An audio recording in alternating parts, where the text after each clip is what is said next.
Continuamos con el tema de la capacidad de disuasión estratégica de las operaciones electromagnéticas, la parte segunda. Las OEM, una navaja multiusos. Las OEM explotan las vulnerabilidades que dejan los avances tecnológicos, un pilar fundamental de nuestro desarrollo y de nuestro estado de bienestar. De esta forma, la tecnología es capaz de perfilar la morfología de los conflictos, además de erigirse como un elemento esencial en los nuevos escenarios de confrontación, como por ejemplo el electromagnético. Existe un cambio sustancial con respecto a las campañas de Irak, donde la supremacía tecnológica fue un factor decisivo y asentó el concepto de revolución en los asuntos militares. En este caso, la diferencia estriba en que la tecnología proporciona herramientas para confrontar esa superioridad tecnológica de los países occidentales y se reduce la brecha tecnológica entre los Estados Unidos y las naciones revisionistas. Se ha demostrado que el problema se acucia cuando esos desarrollos tecnológicos están al alcance de cualquiera, también de los actores no estatales. La cuestión es que las sociedades son cada día más dependientes del espectro, gran parte de la globalización que se soporta gracias a la tecnología inalámbrica. Con la llegada de la tecnología de quinta generación, o 5G, se multiplicará la capacidad de las autopistas de la información. Se alcanzará en poco tiempo el mito de las ciudades hiperconectadas. Las nubes alojarán una cantidad ingente de datos que nos proporcionará saber, por medio de nuestro móvil y en tiempo real, la temperatura de nuestra nevera, la posición del móvil, de nuestro hijo, de nuestro automóvil o de la cantidad de amperios que consume nuestra casa. Un mundo inmenso de bienestar y desafortunadamente repleto de vulnerabilidades.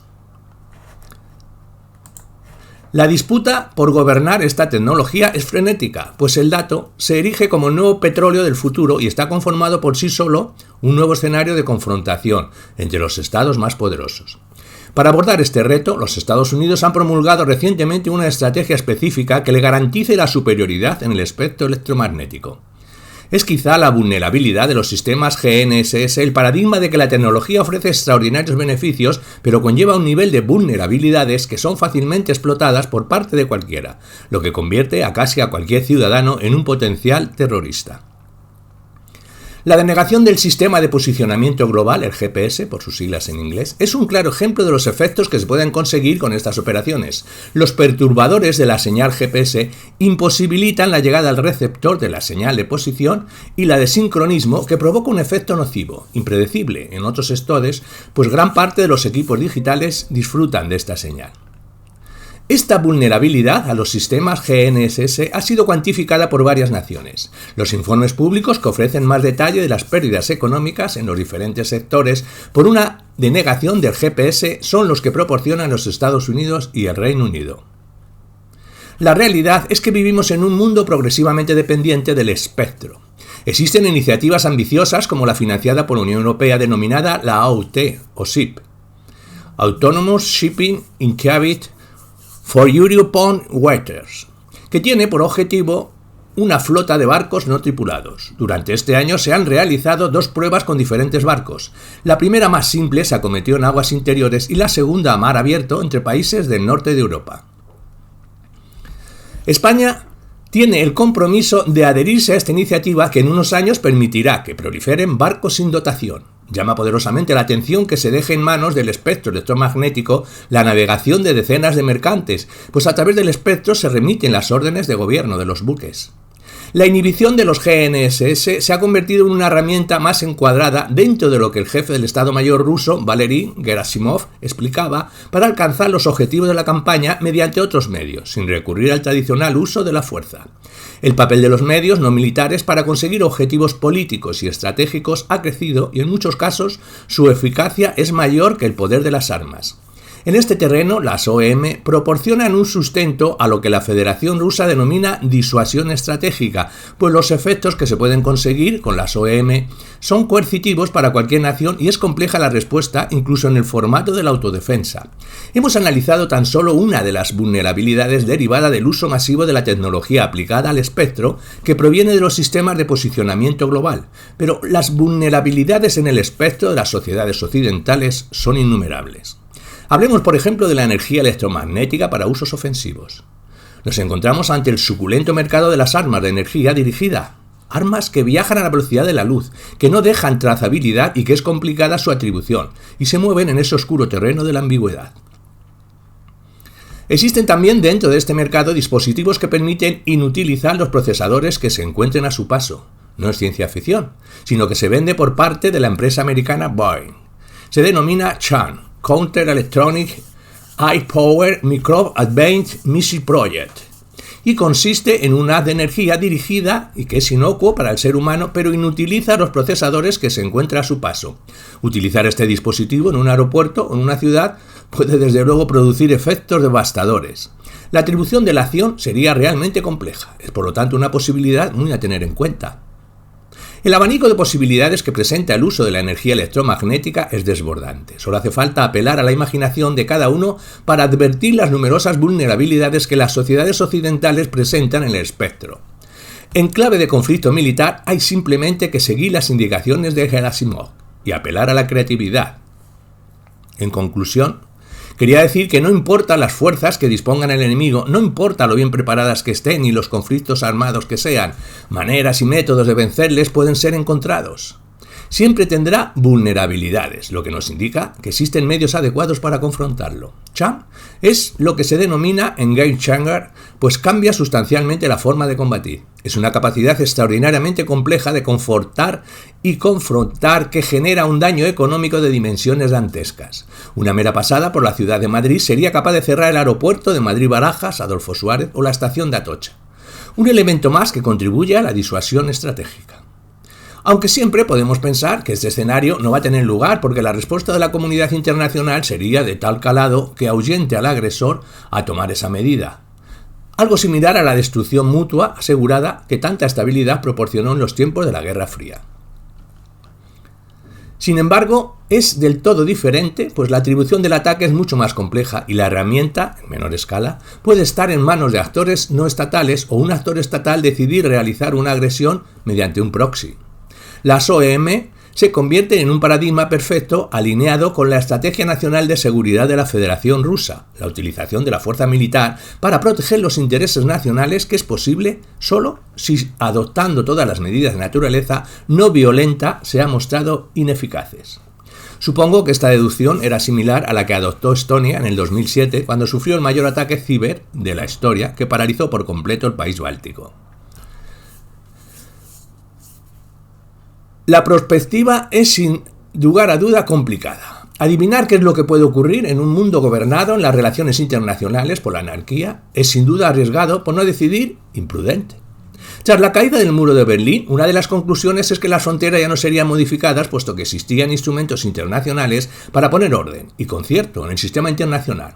Todo ello respaldado por el hegemón único y todopoderoso de los Estados Unidos. La realidad del desmembramiento de Yugoslavia, la independencia de Kosovo, reconocido por algunos países entre los que no se encuentra España, y los recientes sucesos en Crimea o el Donbass demuestran lo aventurado y arriesgado de la perspectiva en las relaciones internacionales. La cuestión es qué países de Europa perciben a la Federación Rusa como una amenaza, mientras que los estados ribereños del Mediterráneo consideramos esa percepción como una evaluación exagerada. Este artículo no pretende ahondar en el proceso mundo de la prospectiva, pero invita a reflexionar sobre la aproximación que adoptan algunos países, como Suecia, que eleva el gasto militar en un 40% y que además incrementa sus fuerzas armadas de 40.000 hombres a 90.000.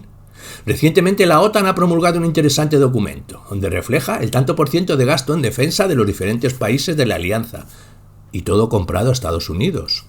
Y refleja que solo 8 países cumplen los criterios de la cumbre de Gales de la OTAN, de asignar un 2% del PIB. Estos son Noruega, Francia, Polonia, Rumanía, Letonia, Lituania, Estados Unidos y Reino Unido. Si a estos les unimos Suecia y Finlandia, tenemos una clara indicación de qué países geográficamente sienten necesidad de incrementar su potencial militar. Porque les han engañado. Estos países no parece que confíen en la eficacia del multilateralismo derivada de la cohesión de los miembros de las organizaciones internacionales a las que pertenecen. La arquitectura de seguridad de los europeos tiene mucho que ver con el neoliberalismo institucional, que considera que el multilateralismo aporta estabilidad en las relaciones internacionales. Desafortunadamente, no parece que estemos en este caso. Y la cuestión no debe ser un determinado país va a sufrir una agresión de una potencia mundial, que no parece probable. El debate debería atender otras consideraciones. Por ejemplo, si capacidades que engloban las OEM pueden ser utilizadas por organizaciones terroristas o por países que no entran dentro del término amenaza compartida desde el prisma nacional. La cuestión sería determinar si existe un nivel suficiente de concurrencia de los aliados en una respuesta contundente contra un adversario que realiza una agresión desde el espectro con fuerte dosis de ambigüedad y compleja atribución. Y también debería llevarnos a una profunda reflexión si nuestro sistema de seguridad nacional está preparado para una combinación de esta agresión con otras medidas coordinadas en el ámbito político, diplomático, militar, económico o informativo. En la madrugada del 20 de septiembre de 2018, el puerto de Barcelona recibió un ataque ciber contra los servidores que gestionan el tráfico marítimo de uno de los principales puertos de España y de Europa. El plan de contingencia permitió superar el teórico desastre que hubiera supuesto cerrar el puerto al tráfico de mercancías. No se conoce hasta ahora respuesta de la comunidad internacional ni tampoco sanciones a ninguna organización. La falta de atribución complica los procesos judiciales o simplemente los imposibilita. Habría que plantearse el impacto operativo del puerto con la señal GPS denegada que anulara las señales de posición y de sincronismo que gobiernan muchos equipos y sistemas de puerto. Parece una entelequia, pero ha ocurrido en Estados Unidos en un aeropuerto de Newark, donde un trabajador se dejó por error un dispositivo inhibidor de la señal de GPS en el aeropuerto. Un simple dispositivo de 40 euros deja en jaque un aeropuerto. Más de $38.000 de multa para el autor de esta pequeña torpeza. Los países nórdicos y eslavos tienen otra percepción porque sufren a diario injerencia en su territorio que demuestran su vulnerabilidad. Aunque consideremos que pueden entrar en lo que denominamos amenaza compartida, es complejo que los mecanismos de toma de decisiones en el uso de la fuerza les proporcionen protección suficiente. El CSNU está condicionado por el voto particular con derecho a veto de los miembros permanentes. En la clave de la OTAN es complejo que exista consenso en una respuesta contundente con el instrumento militar cuando la ambigüedad o falta de atribución de la agresión es significativa. El uso de la fuerza demanda una clara atribución de la acción del adversario que permita ganar consenso sobre la acción a tomar cuando se active el artículo 4 del Tratado de Washington. La maraña de cuestiones legales y de intereses políticos complicará la decisión de activar el artículo 5, y nos veremos atrapados en nuestro laberinto de proceso de toma de decisiones para autorizar la aplicación de la fuerza. Nos sumergiremos a entablar interminables diálogos jurídicos y los árboles no nos dejarán ver el bosque, mientras que el adversario se moverá rápidamente, con un catálogo de normas diferentes, dejando nuestra respuesta en la inoperancia.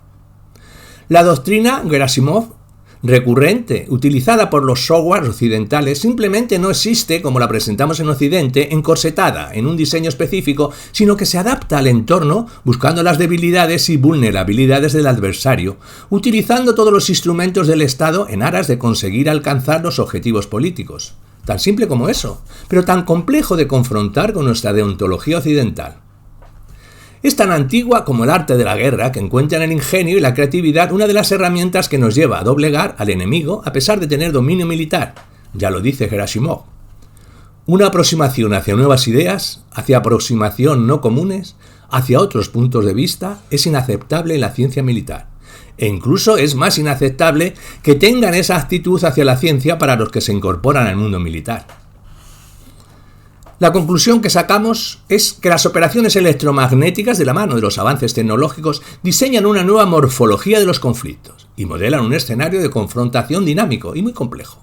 Un campo de batalla muy difícil de confrontar, básicamente motivado por la disimetría de normas en la utilización del instrumento militar de ambos contendientes. La ambigüedad de las operaciones electromagnéticas, su complejidad, en determinar la atribución de una acción ofensiva, así como la capacidad de alcanzar efectos estratégicos sin el uso de la fuerza, hallan perfecto acomodo en las estrategias híbridas o en los conflictos que se desarrollan en la zona gris. Un arte de la guerra que cuenta con las operaciones electromagnéticas y que logra reducir la importante brecha en capacidades militares con respecto a los Estados Unidos. Las OEM participan de estrategias diseñadas ad hoc que se basan en el ingenio y la creatividad en la utilización de todos los instrumentos del poder del Estado, y dentro de ellos las OEM se han demostrado muy eficaces para alcanzar los objetivos políticos. El verdadero problema es que esta capacidad está al alcance de cualquier Estado y también de los actores no estatales. la resolución de los conflictos por vía del multilateralismo, auspiciado por la OISD, está en franca decadencia por diversos motivos. En primer lugar, por el auge de los intereses nacionales. En segundo, por la falta generalizada de compromiso de los miembros de la OISD en garantizar una sólida actuación común. Y en tercer lugar, por la disuasión estratégica, que condiciona el proceso de toma de decisiones política en todos los ámbitos, tanto nacional como internacional. El resultado final es que se resquebraja la solidaridad entre las naciones que soportan el sistema internacional liberal, con el consiguiente debilitamiento del multilateralismo. Debilitar el multilateralismo tiene su impacto en la gobernanza global, que se materializa en la incapacidad de utilizar los mecanismos necesarios para confrontar a los estados revisionistas. En este escenario corren malos tiempos para aquellos que piensan que disponer de capacidades militares es un gasto superfluo. En un sistema internacional de carácter obesiano, aproximaciones cándidas al pensar que no existe interés en debilitar a España pueden pasar factura. Quizás otras naciones se estén equivocando en incrementar sustancialmente sus gastos en defensa, pero esta aproximación al menos debe invitar a la reflexión. Pero una vez más, lo importante es que juntos somos más fuertes, pero poco más. Lo mejor es estar unidos y así seremos invencibles.